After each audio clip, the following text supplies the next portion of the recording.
My name's Dong Rui, but you can call me Ray. And I'm now working in Palo Alto Networks as a security research engineer doing malware detection. This work was done together with Xidian University in China, and also my advisor, my previous advisor, Professor Gang Tan at Penn State. So, yeah, our first author couldn't come because of a visa issue. So that's why I'm here to present our paper, podft, Accelerating Dynamic Taint Analysis with precise path optimization. So, yeah, but since our the work was mostly done by Zhiyou Tian, and we were kind of guiding at the high level. So that's why I will try my best to answer any questions you have. But I cannot guarantee I can answer everything.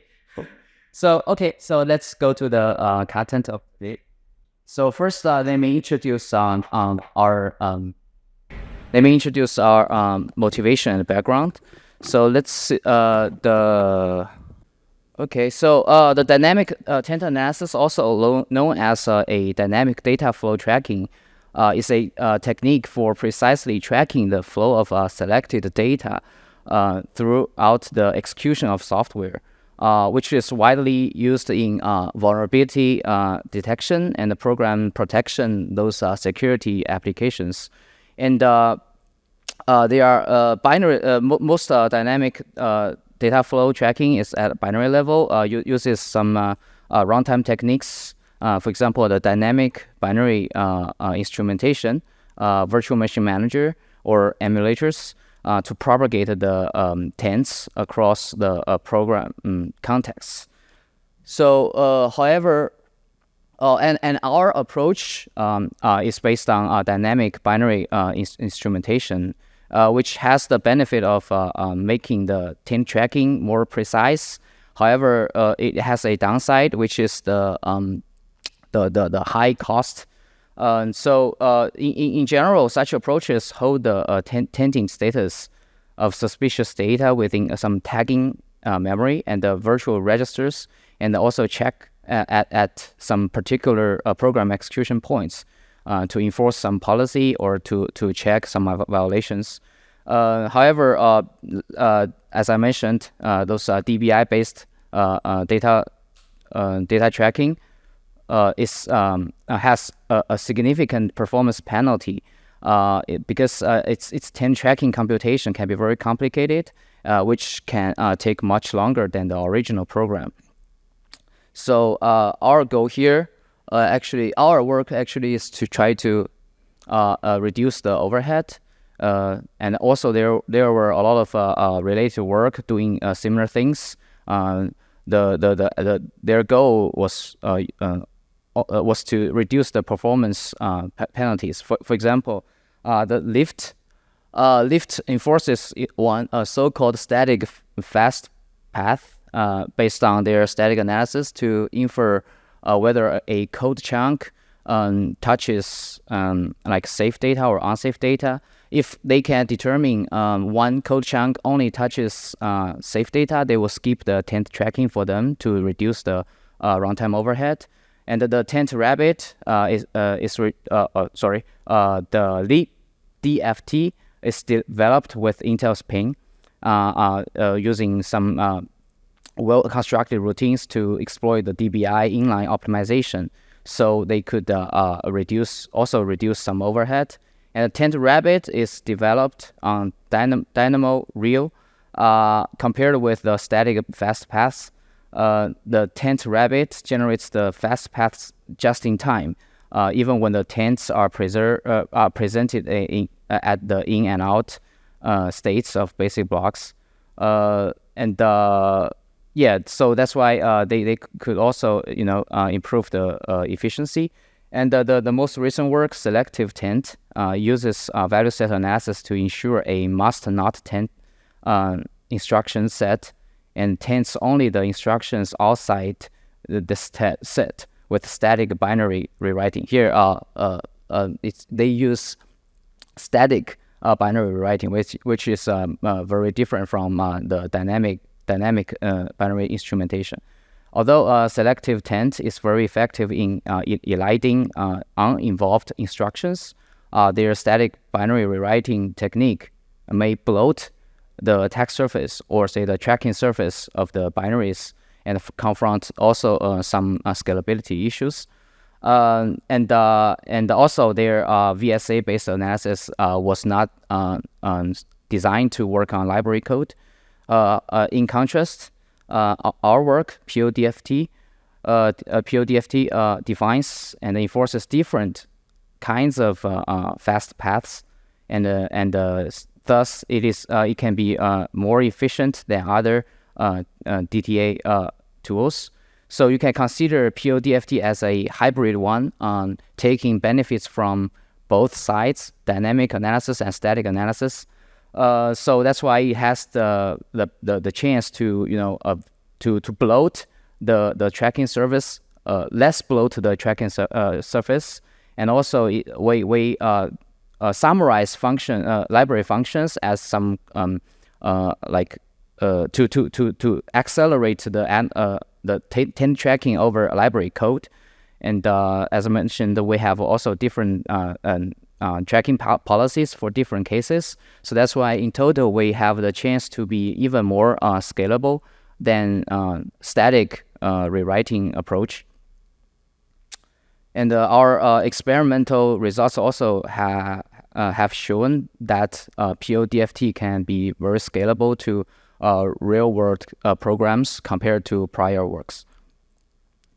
So now I would like to introduce the design of our podft. podft, as I mentioned, is a hybrid taint tracking framework as presented in the figure 1. Let me see, you can, okay. And it's a static analysis actually uses some the results of several existing analyses to build the tracking policies, and which will be used during runtime to accelerate the taint tracking. And with all those tracking policies, our runtime tracker which is implemented in with Intel's PIN also. Take those policies and track the taints during runtime. So in all, podft consists of the following modules. The first one is called BPA-based CFG construction. So here BPA is another paper from us doing binary level control flow graph generation with the interior core targets being resolved in trying to be sound as much as possible, and also the second component is a VSA-based tainted instruction identification, and then we have this tracking policy construction, PDG-based function abstract. As I mentioned, we summarize library code, so that's why we have this module to achieve that. And then eventually we have this PIN-based tracker, which takes the policies generated to accelerate the taint tracking. So next, let me use a simple toy program to explain how these modules work together. So this will be kept at a high level. As for the details, I think it's better to maybe talk offline or to check the paper. So here I just want to make sure I can convince you this whole framework is consistent and can work. So first, this podft uses BPA. As I mentioned, it's a binary level CFG construction work to derive the interior core targets of the binary for the binary level control flow graph. So we call it ICFG. The ICFG is later delivered to a value set analysis to derive the master not taint instruction set. And in this process, actually from input, we can know what values are considered as tainted. So if a tainted value appears in the value set of an instruction operand, we know this operand is potentially tainted. if a source operand is potentially tainted, the destination operand's value set is removed from the master not tainted value set. In this way, we can propagate the taints. Eventually, if the value sets of all the operands of one instruction are determined to be master not taint, the whole instruction is labeled as a master not taint instruction. Okay, so in this program, as you can see, the read in the function toy test, the read library call would read some is the taint source, because we treat the file being read as a maybe sensitive or malicious. So that's why the read is the taint source, and the whole program is just to read it and print the contents. But other than that, it also modifies the first two slots of this buffer, and then with some constants. So you can consider those constants as not tainted, right? It's just some constants in the program, and then eventually it write the whole buffer back to a file. So that's why you can see here there is a taint flow from the file to the file itself. I think it's and during the path, the program actually modifies some things to make something untainted. Okay, so here on the right side, we just use one basic block to demonstrate that after VSA, actually we could determine some instructions are tainted, some instructions is must not taint instructions, like those two in black color, and those red ones are may be tainted instructions. So here, as I mentioned, we actually during runtime we enforce different kinds of fast paths, and in total we have 4 kinds. And here we demonstrate some concrete cases for those fast paths, and let's see the definition. So first, it's called slow. Let's go back. Sorry. So first, we have this naive fast path, right, and the complex fast path. There are 2 kinds of fast paths, and then we have this slow path, which basically just for everything we need to control, everything we need to track, and this function fast path. In total, we have 4. Next, we will go over them one by one. So the naive fast path basically is just the case that our static analysis can directly determine, okay, you don't need to track that. So we call that naive fast path, and the determination criteria is just that this whole basic block does not contain or touch any or does not contain any potentially tainted instruction. Okay, that should be straightforward. And here, more complicated case like the name indicates, it's complex fast path. So it has to satisfy 3 conditions to be a complex fast path. So first, it needs to contain potentially tainted instructions. Like this one, you see there are a lot of red instructions which are determined statically, right? However, as we all know that static analysis, if you are pursuing soundness, it's likely you will over-approximate your taint analysis. So that's why we choose not to wholly trust the static analysis. So that's why during runtime, we also want to perform some check to help us determine whether we could, how much we want to track this block. So secondly, so the second criteria is that this basic block must be executed multiple times to be so-called a hot basic block. And the third criteria is that during runtime, we need to check whether the basic block really touches those tainted memory, tainted data. So in that, if the intersection is empty, as you can see here, which means, okay, this basic block during runtime actually cannot touch any thing we are interested in. So then we will just skip the whole block. So yeah, and that's the idea of this complex fast path. So the third one is called the slow path. So basically, it's just okay, you have those tainted instructions determined by our static analysis. However, during runtime, we also see that, okay, they really touch that. So in this case, we just take this so-called slow path tracking strategy, which is just to enforce a instruction level taint tracking computation. Basically, for the black ones, we just skip, but for the red ones, we need to track. And the last one is called function fast path. So it's like I mentioned, we just give a summary of those library functions based on the PDG we create for the library code, and then we use this summary to skip a lot of a function calls. For example, here I think the printf will be just treated as one instruction instead of going into the libc code.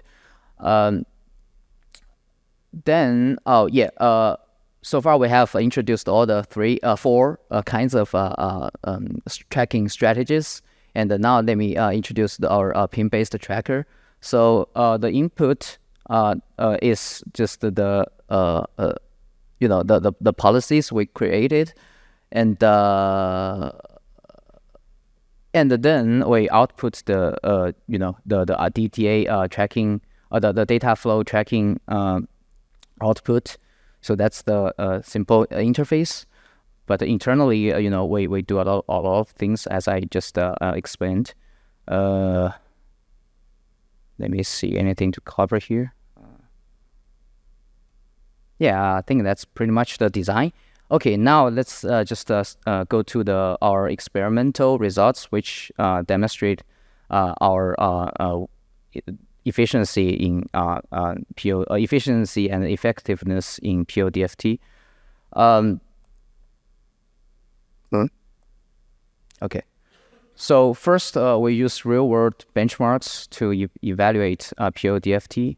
We compile the binaries of these benchmarks on their default compiler optimization level. For the performance evaluation, we use the standard working task in the DBI execution of each benchmark program of the dataset S1 and S2. Specifically for the spec 2006 benchmarks of dataset S1, we use the standard spec 2006 workload test, and for the HTTPD and the Nginx servers, we use the benchmarking tool AB to randomly select and deliver 10,000 and and 100,000 requests to the servers, respectively. I see. So and for MySQL testing, we use a load emulation tool called MySQL slap to connect the MyESM and the inner DB storage engines of MySQL automatically, trying to automatically generate some complicated tables and issue some SQL queries for testing. So we first compare our podft with some other dynamic taint analysis approaches, including taint rabbit, Dighton, Triton, and taint grind. And besides the execution time here of instrumented benchmark programs, let me see. Actually, as you can see here, other tools have quite a lot. Average slowdowns, like even like 130, right? I think. Actually, I cannot say that. But our work achieves like a average slowdown of like from 1.6 x to 27.9x with an average slowdown of only 10.6 x. So as you can see here, we have, because our hybrid approach, we can reduce the overhead a lot compared to other dynamic analysis taint tools. And also because we are a hybrid one, so we want to also compare to the most recent static approach, selective taint. And so the results are here. As you can see, even for static rewriting cases, we can even achieve better less slowdowns. And even though there are some special cases like the per bench and MCF, but in general, we can be faster than others, even for static rewriting tools. And also remember, this is just still a work in progress. We are still accelerating the whole thing by using deep learning in the future. So that's why we expect the slowdown to be very acceptable for this taint tracking in practice. Also, we have done a experiment to track the exploits, and we found that actually for all the CVEs, our work can successfully detect the violations. Okay, and yeah, due to the time constraint, maybe I'll leave some details to the offline talk. And here is our I want to conclude our work and also show our work in progress. As I mentioned, we are going to utilize deep learning to even accelerate what we have now. So the motivation is that we have seen a previous work called a neural taint, which used neural networks to estimate the information flow. And so basically, they for a given program and a set of inputs, the neural taint uses lightweight instrumentation to collect the values of sync variables, and also they use those information to train the neural network model to help them skip some basic blocks during their tracking. So we are also motivated by this idea. So and we want to also profile the binary and collect some runtime information to train some deep learning models, and to help us predict whether one basic block can be skipped or not.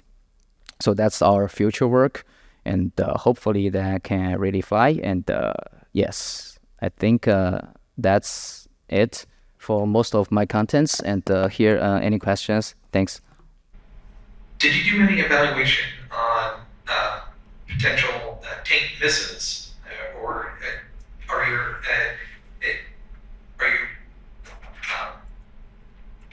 not tracking as much, doing as much taint analysis as the other competing products? And if basically what I'm asking is what are the other dynamic taint propagation solutions that you compare against doing that are so much slower than what you guys are doing? So if I understand your question correctly, I think other dynamic taint tools doesn't utilize static information to help them skip things. So that's why they just rely on pure dynamic approaches. For example, even though they could skip some basic blocks, they rely on dynamic information, and then that's a very different perspective when you can really determine whether you want to skip the rest of the execution. However, during static analysis, you know the whole picture of the program, right? So it will give you a different perspective. So I think that's the key difference, making our work very different from other dynamic approach. Yeah, I think that's kind of what I have in mind. Thank you.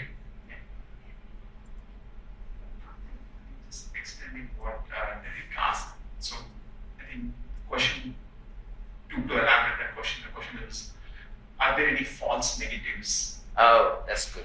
Yeah. False negatives? Yeah. Yeah, actually, I have the doubt too. So because it's for this kind of thing, when you do this performance improvement, there's always some sacrifice. Actually, during my real work, we observe that situation a lot. So, however, because in theory, the static analysis needs to be sound, so that the red instructions should be complete. So that in this case, I believe as long as our runtime checking is conservative, the fn's shouldn't be shouldn't be expected. However, the static analysis, there could at least I never see like very good proof of any static analysis that's sound, or even though the proof could be sound, the implementation could be unsound. So that's why I think in reality there will be fn's. However, by design it shouldn't. So I think that's the my honest feeling about this work. Yeah. Yeah, maybe that could be something that you can add as part of your future work. Yeah, that's true. That's true. I also need to double check with the first author. Another quick comment, by the way, the code that you have, it's not exactly, there is an ampersand missing actually. Because right, it takes pointer, but when you give bump of I, you are passing value. You mean which code? The source code or the source code? Yeah, source code. Let me check. Okay, so in the right, if you see the function right, you go to the source code. One more, right? Okay. So here, right, the taint sync, it should be ampersand of buffer file. Oh. It's fine. Yeah. Okay. I'll tell the first author. Okay. Yeah. Thanks.